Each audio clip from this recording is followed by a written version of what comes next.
Ray Adler had a notebook. The cover was bent and there was a coffee stain on the first page that had been there so long he had stopped seeing it. He stood in front of the containment glass on neutral station Verith and wrote one sentence down. Eyes like a dog that got hit once and never forgot who did it. He underlined it. Then he looked back up at the creature on the other side of the glass. The Vorkai was 8 m long. Its hide was dark, the color of deep water at night, and the armor plates along its back overlapped each other the way scales overlap on something built for one purpose only. It had 4 eyes. They were old eyes. Not old like an animal's eyes. Old the way a person looks when they have seen too many bad things and stopped being surprised by them. It was sitting in the middle of its containment cell, not pacing, not pressing at the walls, just sitting very still looking at Ray. Ray wrote, "It is not afraid of us."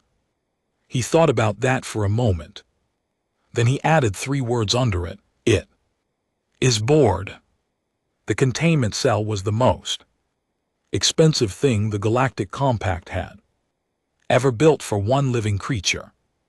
Triple mag locks on every seam. An atmosphere suppression system that could drop any known biological to the floor in 4 seconds. A neural disruption field layered over the top of that, which cost more than the defense budget of 3 mid-tier star systems combined. The walls were made of materials Ray did not have names for yet.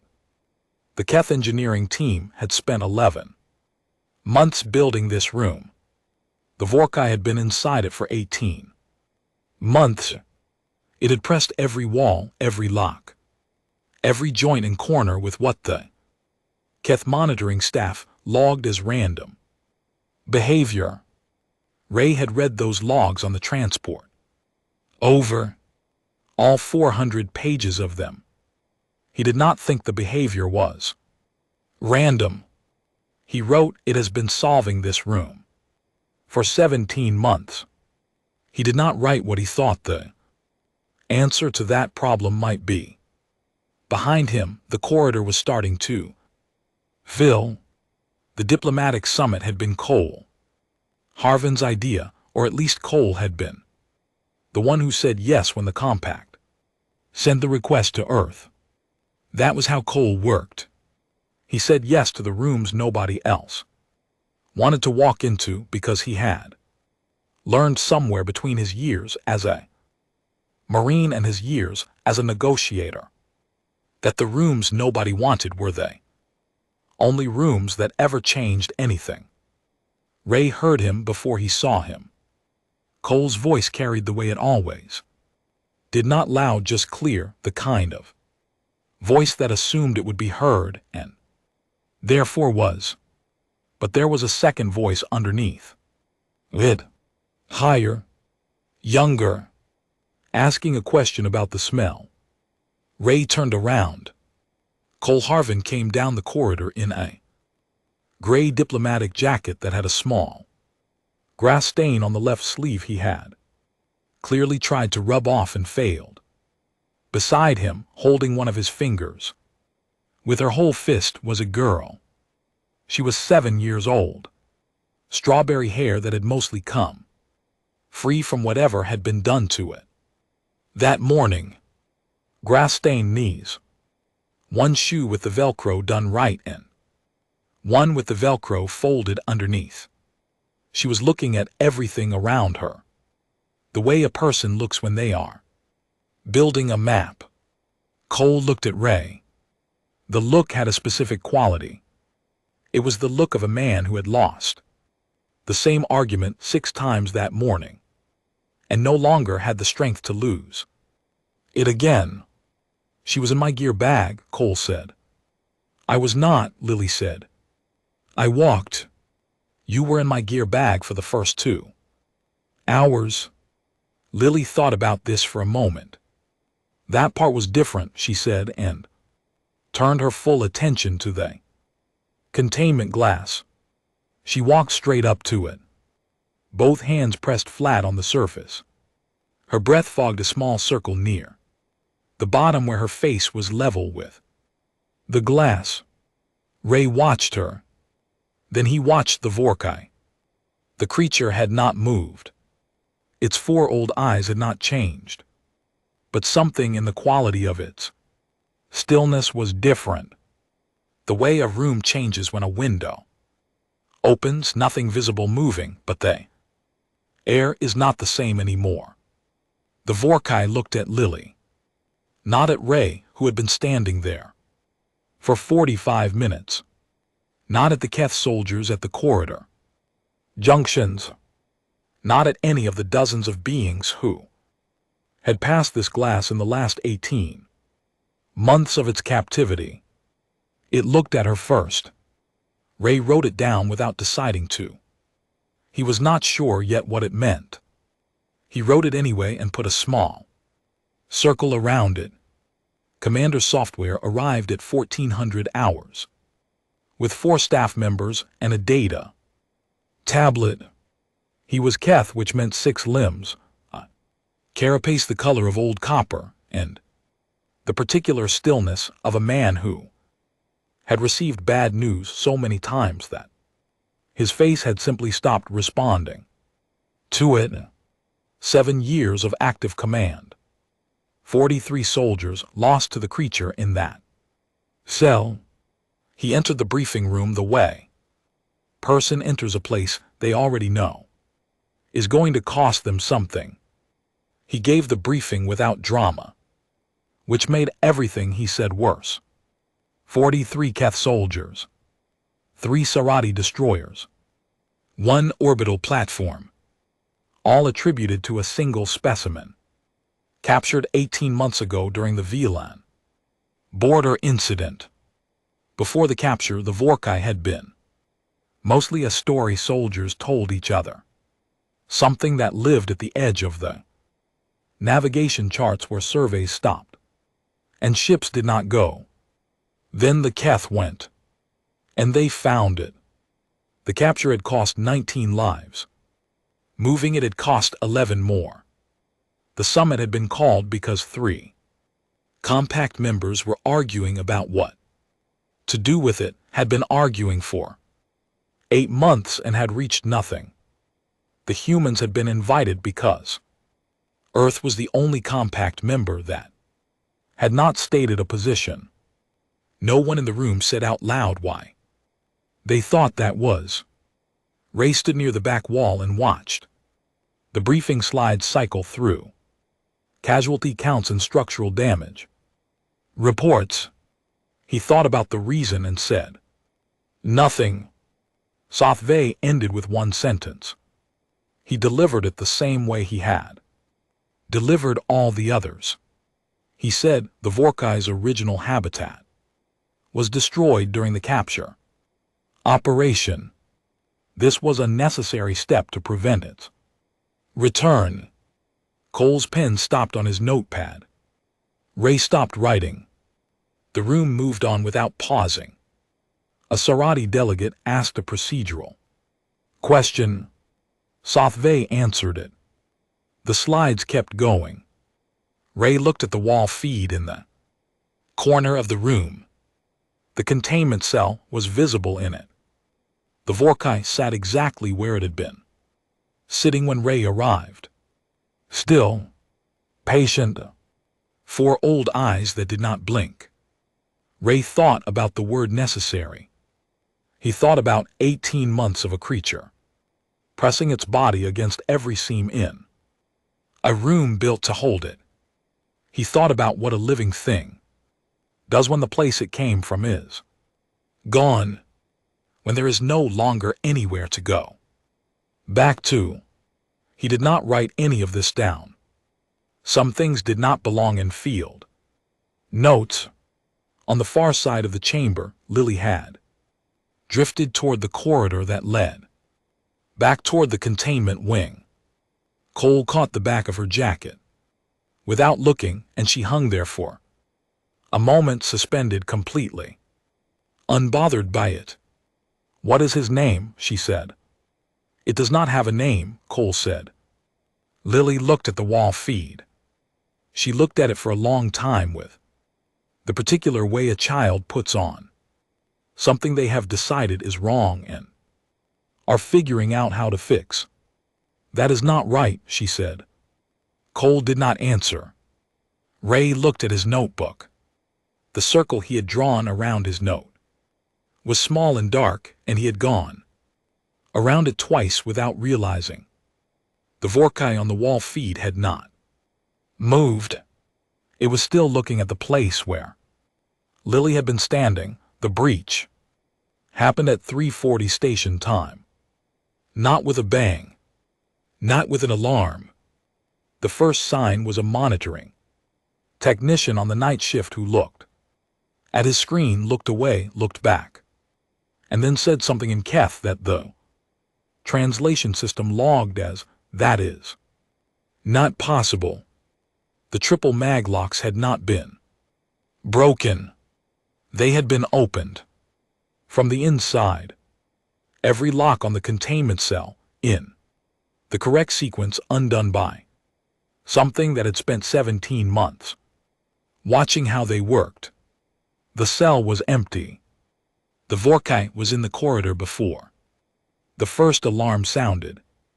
Satai was awake and moving in under 90 seconds. His soldiers were faster. By the time he reached the command post, 2 full response squads were already deployed in the eastern corridor, junction with suppression weapons raised. 12 soldiers, the best he had. He watched them on the feed. 17 seconds later, the eastern junction was empty, and the wall on the left side had a dent in it the size of a transport vehicle door. Satai did not move for a moment. He stood very still, looking at the feed. Then he said quietly to the officer beside him, "Pull everyone back to the inner ring now." The officer started to say something about perimeter integrity. Satai looked at him once. The officer stopped talking and started giving orders into his comm. The Vorkai was not killing things for the pleasure of it. That was what Satai had expected, what every piece of threat data they had compiled over 18 months had trained him to expect. He had prepared for a rampage. He had planned for fury. He had models for what an apex predator does when its cage opens. It was not rampaging. It was moving deliberately with direction toward the outer corridors, toward the hall, toward open space. It was not hunting. It was leaving. This was worse. A rampaging thing you can predict. A thing with a destination is different. The station-wide lockdown triggered at 3:43. Blast doors came down in sequence across all major corridors. Emergency lighting dropped the station into a dull red. Every being on Verity Station received the same alert on every personal device. Simultaneously, remain in quarters. Do not enter the corridors. Do not approach the outer rings. Cole Harvin was already in the corridor when the alert hit. He had been awake since 300, the way he was always awake at 300 when something was sitting wrong in his chest that he couldn't name. He had been walking to the commissary for bad coffee when the lights went red. He felt the lockdown before he heard it. The deep mechanical sound of blast doors dropping somewhere behind him, and he turned around and went back toward his quarters at a pace that was not quite running. He got Lily out of her bunk. She was already half awake because she slept the way she did everything else, with one ear open and both eyes ready. He got her moving, got her into her shoes, one of which she put on the wrong foot and did not correct. He moved her to the inner corridor, to the small sealed maintenance room 3 doors down that he had identified the first day on the station as the safest room in this section because old habits from old jobs do not leave a person. He put her inside. He looked at her. "Stay here," he said. "Do not move. I am going to find Ray and come straight back." "Okay," Lily said. She was very calm. She was always very calm in the moments where calmness was the hardest thing to be, which had always made Cole proud and terrified in equal amounts. He left. He found Ray 4 corridors away, standing in the middle of an intersection with his notebook open, which was the most Ray Adler response to an emergency that Cole could imagine. Ray had his head tilted slightly, listening. "She is in the maintenance room off Junction 7, Cole said. "Come on." They moved fast. The red lighting made the corridors look like something from a bad dream. Somewhere ahead of them, deeper in the outer ring, there was a sound that was not mechanical and not an alarm. It was lower than both. It moved through the floor as much as through the air. They got to Junction 7. The maintenance room door was open. Cole stood in the doorway for 1 second. The room was empty. Her shoe was on the floor, the one she had put on wrong, which must have come loose when she walked. He said her name. Ray put his hand on Cole's arm. Not to stop him, just to be there. They moved. Cole was fast and quiet in the way that men are fast and quiet when the training comes back up through the body before the brain has caught up. They checked rooms, checked alcoves, kept moving toward the outer corridor. The sound from deeper in the station was closer now. It moved through the walls. Ray stopped at the corner of the last junction before the outer ring corridor. He grabbed Cole's sleeve. On the monitoring feed above the junction, the small emergency screen that showed the outer corridor in green-tinted low light, there was a shape at one end of the passage. 8M.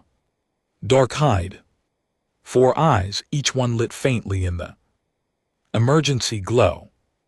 And at the other end of the corridor, Lily. She had her arms at her sides. Her remaining shoe was on the right foot.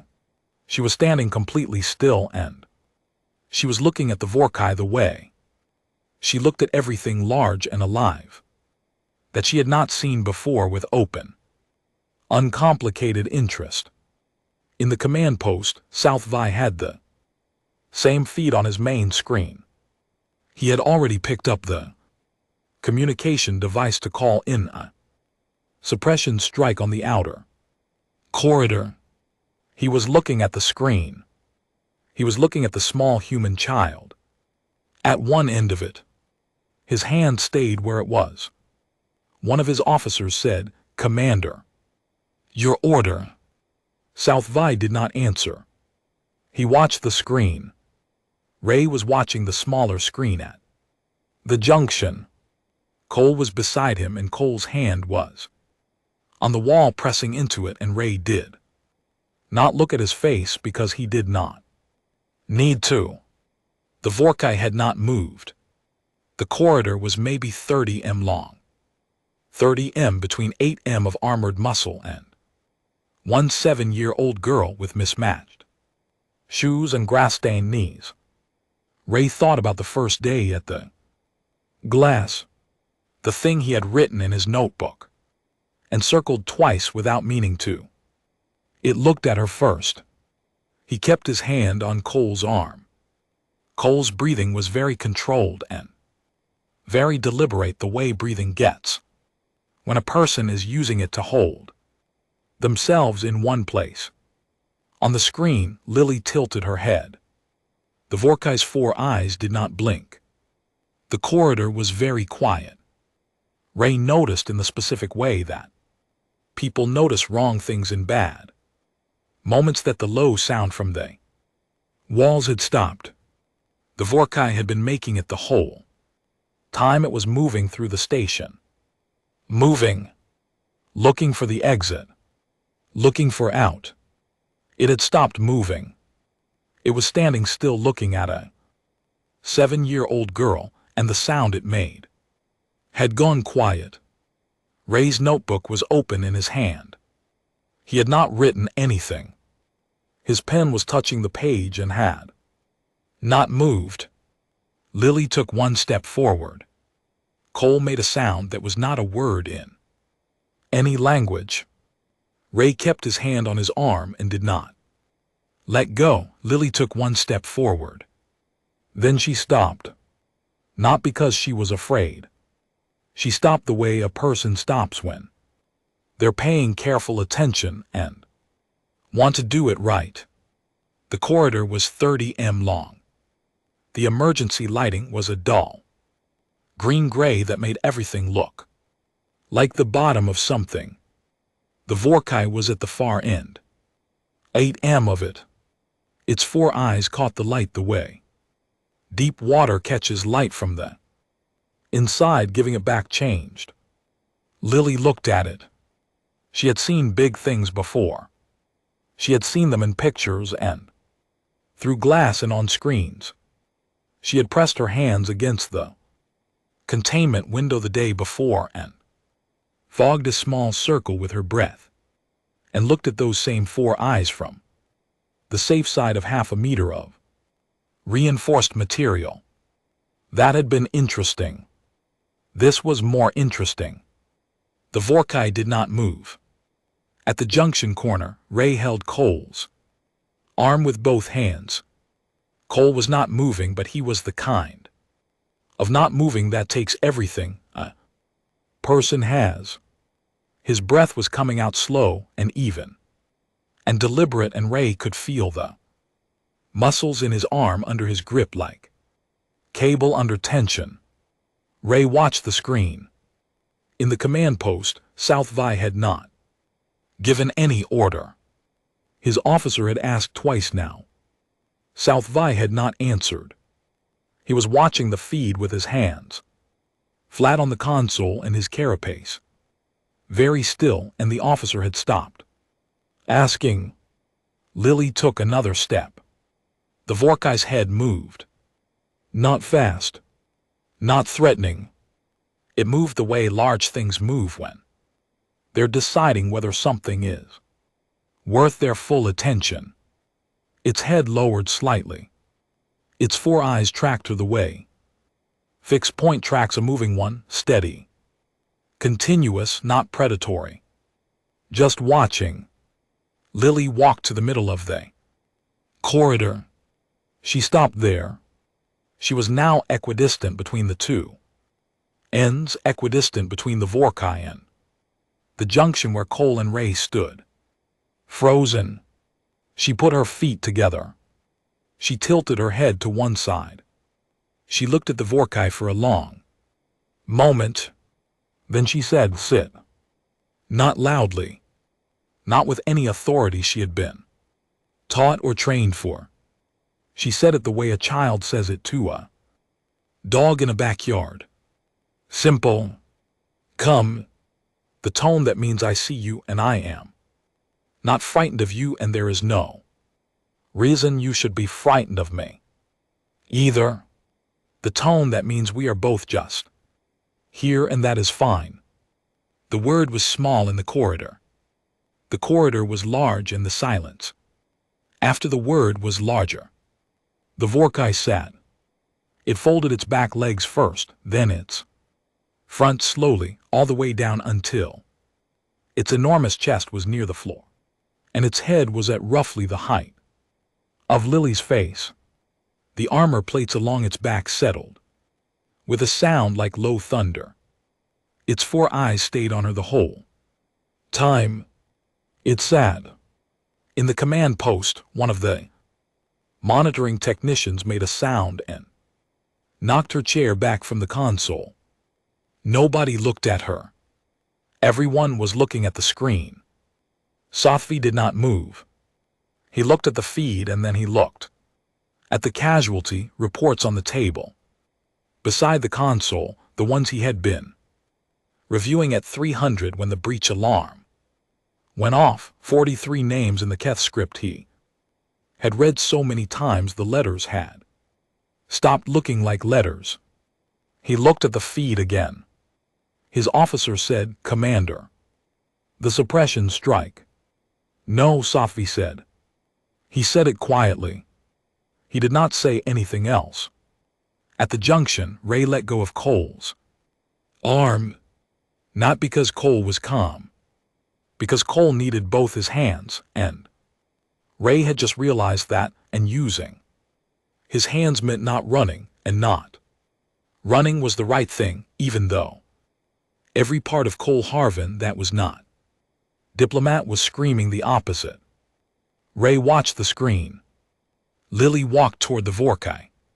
She walked the way she walked, everywhere with the specific confidence of a child who has not yet been taught that some things are not for her, that some doors should stay closed, that some creatures should be left alone. She walked all the way up to it. She stopped when she was close enough to touch it. She reached out her hand. She put it on the side of the Vorkai's jaw. Her hand was small, very small. Against the dark armor of its face, it was almost invisible, pale and soft. Against something built by a billion years of surviving everything the galaxy had thrown at it. The Vorkai was still. Under her hand, something moved. Not the muscles. Something underneath, a vibration low and steady, the same sound it had been making while it moved through the station. The same sound she had followed down the corridor in the dark. She had followed it because it sounded like something she recognized, even though she had never heard it before from anything like this. She had heard it from small things, warm things, things that pressed against your leg and let you scratch behind their ears. The Vorkai made that sound. Lily kept her hand on its jaw. She looked at its 4 eyes at close range with the same open, uncomplicated attention she had given everything since the moment she arrived on the station. She was not cataloging it. She was not assessing it. She was just looking at it the way you look at something you have decided you are glad exists. Ray found that he had written something in his notebook without deciding to. It read, "It was never going to hurt her." He looked at it. He thought about what that meant. He thought about 18 months. He thought about 43 names on a list. He thought about a creature pressing its body against the seams of a room, patiently for 17 months learning the answer. Not running, not raging, just waiting with the long patience of something that had nowhere else to be, for a moment that might never come. He thought about what it had done the moment a corridor opened in front of it. It had not attacked. It had moved toward the exits. It had been trying to go somewhere. And now it had stopped. Because a child had said one word to it. In the command post, Sci-Fi turned away from the screen. He turned away and walked to the window that looked out at the star field, and he stood there with his back to the room. His officer waited for an order that did not come. At the junction, Cole Harvin was leaning against the wall with both hands flat on the surface and his head down between his shoulders, and he was taking one breath at a time very carefully, and Ray stood beside him and said nothing, because there was nothing to say. On the screen behind them, Lily sat down. On the corridor floor in front of the Vorkai, cross-legged, comfortable, like a child settling in for something she planned to stay for. The Vorkai did not move. Its 4 eyes did not leave her. The low sound continued, steady, unhurried, filling the corridor with something that took Ray a long time to find the right word for. He found it eventually. He wrote it down. The word was relief. The footage went everywhere within 24 hours. Every species in the Galactic Compact with access to a news feed saw it. A green-gray corridor. A 7-year-old girl. 30 m of open space. And one word quiet enough that the audio system barely caught it that brought 8 m of the most dangerous living thing in 4 star systems down to the floor like it had been waiting its whole life for someone to ask. The responses came fast, and they came from all directions. The Keth Military Command issued a formal statement calling the incident an anomaly caused by the juvenile humans' non-threatening biological profile, which they said had temporarily confused the Vorkai's threat assessment instincts. The statement was 4 pages long. It used the word temporary 11 times. A Sarati academic published a paper within 36 hours arguing that the footage was inconclusive. He said the Vorkai sitting down could be explained by fatigue from the breach and movement through the station. He said the child's approach was reckless and the outcome was chance. He said the footage should not be interpreted as evidence of any meaningful behavioral response. Ray read the paper on a borrowed tablet in the station commissary. He read it twice. Then he wrote 1 sentence in the margin of his notebook and did not share it with anyone. She did it twice more the following morning because Lily had. She had gone back to the containment corridor the next day with Cole 2 steps behind her and Ray 2 steps behind Cole, and she had walked up to the cell door, and the Vorkai had been on its feet when she arrived, and it had looked at her and she had said, "Sit." And it had sat. She did it again an hour later. Same result. Ray had the data. He had the recordings. The paper did not account for any of it, because the paper had been written before the paper's author knew about any of it. The Galactic Compact Council called in emergency session on the 5th day. Every sitting member sent a representative. The chamber was full in a way it was rarely full, the kind of full that means everyone has decided that whatever is happening is too important to watch from somewhere else. Cole Harvin sat at the human delegation table in the same gray jacket with the same grass stain on the sleeve, which he had still not managed to remove. Lily sat beside him. She had a blank diplomatic briefing document in front of her, and she was drawing on it. She had been drawing on it since the session opened. Ray sat 1 row back and slightly to the left with his notebook. The first 3 hours were other delegations talking. The Keth block wanted the Vorkai destroyed. Their argument was simple: the creature had breached containment, had injured 11 soldiers, and represented an ongoing security threat. The fact that a human child had subsequently interacted with it did not change its nature. The fact that it had responded to a command did not make it safe. The Sarati delegation proposed committee.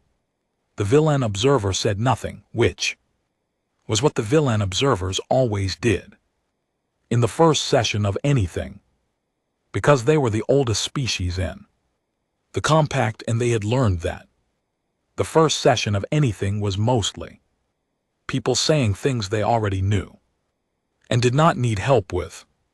Then it was Cole's turn. He stood up. He did not have notes. He did not have a prepared statement.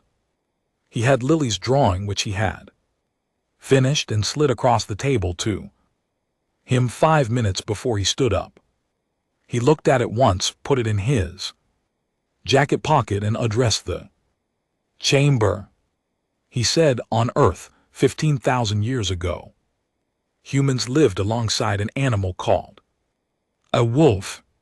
The wolf was the apex predator of its region. It was fast, territorial, and it hunted in coordinated groups with a level of intelligence that made it dangerous in ways most animals were not.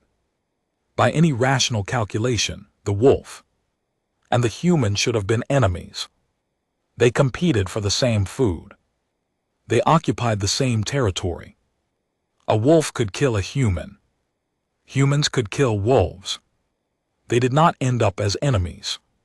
He said, over thousands of years, wolves and humans began to move toward each other, not because either species was forced to, not because one conquered the other, but because somewhere in that long process, humans began to do something no other species had done with a predator. They fed it. They spoke to it in a tone that meant safety. They let it sleep near their fire. They stopped seeing it as a threat and started seeing it as a companion. And the wolf, which was a highly intelligent animal capable of reading intent and tone and body language, began to recognize something in humans that it had never encountered before. It was not weakness. It was not submission. It was an offer. He paused. The chamber was quiet. He said, over 15,000 years we made that offer to dozens of species. We brought wolves and large spotted cats, and enormous flightless birds, and even some species of venomous reptile into our homes and our families. We did not do it by breaking them. We did not do it by force. We did it by learning what they needed and giving it to them. And they in return gave us something back. Loyalty, partnership, the kind of bond that only forms between two things that have genuinely chosen each other. He looked around the chamber. He said, my daughter walked up to the Vorkai because she was not afraid of it. She was not afraid of it because children who grow up with animals learn very early a simple thing that takes adults much longer to understand. A big thing is not the same as a dangerous thing, and a dangerous thing is not the same as an enemy. The Vorkai sat down when she told it to. Not because she has any special power. Not because of a biological anomaly. It sat down because she spoke to it in the only language that has ever worked on a creature that was hurting. She spoke to it like it mattered. Like it was something, not just a threat to be contained or a weapon to be aimed. He sat down. The chamber was quiet for a long time. The Keth block renewed their motion to have the Vorkai destroyed. The vote failed. 3 blocks that had been expected to support it did not, including, notably, Commander South Vice. Vote which went against his own block's position for the first time in 7 years. The record noted this without explanation because South Vice did not offer one. Cole formally submitted a request for human custody of the Vorkai on behalf of Earth. He submitted it to the chamber into the record into the translation system, which processed it, flagged it as having no precedent, and logged it anyway. Ray, sitting 1 row back, looked at Lily's drawing, which Cole had left on the table. She had drawn the Vorkai. She had given it large round eyes and a small curve for a mouth that made it look pleased. She had drawn herself beside it, approximately the same height, holding what appeared to be its paw. She had written something under the drawing in large, careful, 7-year-old letters. It said biscuit. Ray looked at it for a long time. Then he wrote something in his notebook. He did not share it with anyone. He closed the notebook and put it in his bag and watched the chamber continue its session around him. Outside the chamber windows, the stars were very still and very far away, and they did not care at all about what was being decided underneath them, which Ray had always found oddly comforting. Ray's formal xenobiology report was 37 pages long. He had been working on it for 3 years. Before the incident on Vareth Station, he had access to every scan, every behavioral log, every monitoring record the Keth had produced during 18 months of containment. He had access to movement data, vocalization data, response patterns, sleep cycles. He had more raw information on the Vorkai than any researcher of any species had ever compiled on a single living subject. The report was 37 pages. The conclusion took 1 paragraph. It said, the Vorkai is not an animal. It is a sapient being of low to cognitive range with emotional complexity, long-term memory, and the capacity for social bonding. Its intelligence places it closer to a great ape than to a predatory beast. It is capable of grief. It is capable of trust. And it had been used as a weapon by the Keth military for 3 years before its capture, deployed into conflicts where it had no context, no communication, no understanding of why it was being asked to destroy things. On the second to last page, Ray included 3 documents he had pulled from the Keth military archive during the diplomatic disclosure process. They were internal research files. The earliest was dated 4 years before the Vorkai's capture. It was a Keth xenobiology assessment, authored by a Keth scientist whose name Ray did not recognize, and it said, in flat scientific language, the same thing. Ray's report said, the Keth had known. They had known what the Vorkai was. They had used it anyway. Ray submitted the report to the Compact Council, to the human delegation, and to every scientific body in the Compact that had a standing committee on non-human sapient rights, which was a committee that had not had much to do in the last several decades, but now had a great deal to do all at once. The Keth government did not formally deny the documents. They issued a statement saying that the classification of the Vorkai as sapient was contested and subject to ongoing review. The statement was not well received. SciFi did not sign it. He was no longer listed as senior Keth military commander on Vareth Station. Within the week, the record did not say why. Ray had his own theory and kept it to himself. The Compact Council debated the custody question for 11 days. The VLAN observers, who had said nothing for the entire summit, issued a single formal statement on the 9th day. It was 3 sentences long.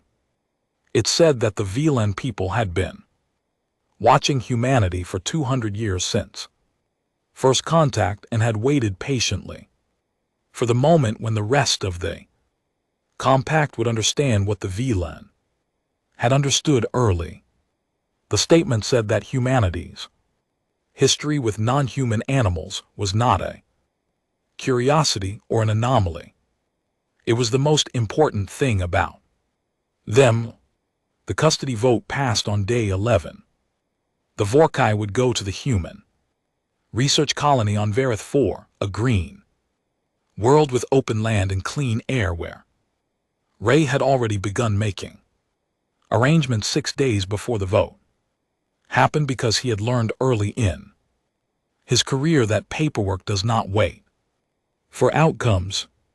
The transfer happened on a morning when the station was very quiet. Most of the delegations had already departed. The corridors that had been full of diplomatic staff for 2 weeks were mostly empty. Cole and Lily were there, and Ray and 2 Keth technicians who had been assigned to assist with the transfer and who stood very still the entire time and did not speak. They opened the containment cell door. The Vorkai walked out. It walked slowly with the particular care of something that has been in a small space for a long time and is relearning what it means to have room. Its 4 eyes moved across the corridor, the ceiling, the faces of the people standing in it. It found Lily. It walked to her and stopped. It lowered its head to the level of her face the same way it had in the corridor 2 weeks ago, and she put her hand on its jaw the same way she had then, like something she had done 100 times before and intended to do 100 more. "Come on, Biscuit," she said. "We are going home." Ray was fairly certain he would spend the rest of his career never fully describing what the name did to the room. The Keth technicians looked at each other. Cole made the face he sometimes made when something was too much to have a normal expression for. Ray opened his notebook, looked at the blank page and closed it again. Some things did not need to be written down in the moment. Vareth 4 was everything Ray had wanted for the creature. The colony was small and the land around it was wide, long grass and open sky and the kind of quiet that comes from distance from everything urgent. The Vorkai had a large open range, enclosed not with walls but with a low boundary signal that it could leave if it chose to, and had so far chosen not to. It slept outside. It moved through the grass at dawn, and at dusk it had, after 3 weeks, begun approaching some of the colony's other animals with a careful, deliberate curiosity of something learning the rules of a new place. The colony's dogs were fascinated. The colony's dogs had no sense of self-preservation, which Ray noted. His records without judgment. Ray stayed on Vareth 4. He said it was for the research.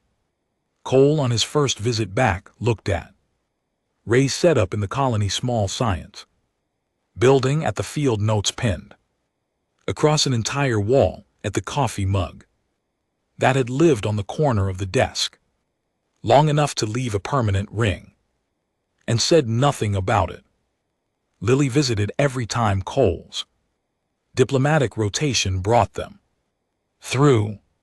She visited the way she did everything, immediately, completely, without any adjustment period. She sat in the grass with her legs crossed, and the Vorkai put its head in her lap, and she put her hand on the back of its neck and talked to it about things Ray could not hear from 20 m away and did not try to hear. He took notes from a distance. He had been taking notes from a distance for most of his career. It was his preferred position, far enough to see the whole shape of a thing, close enough that it was still real. What he saw every time was simple.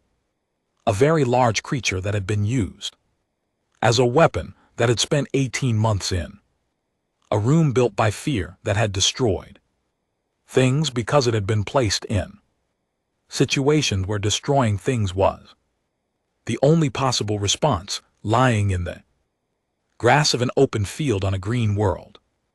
In the sun with a small human hand on the back of its neck.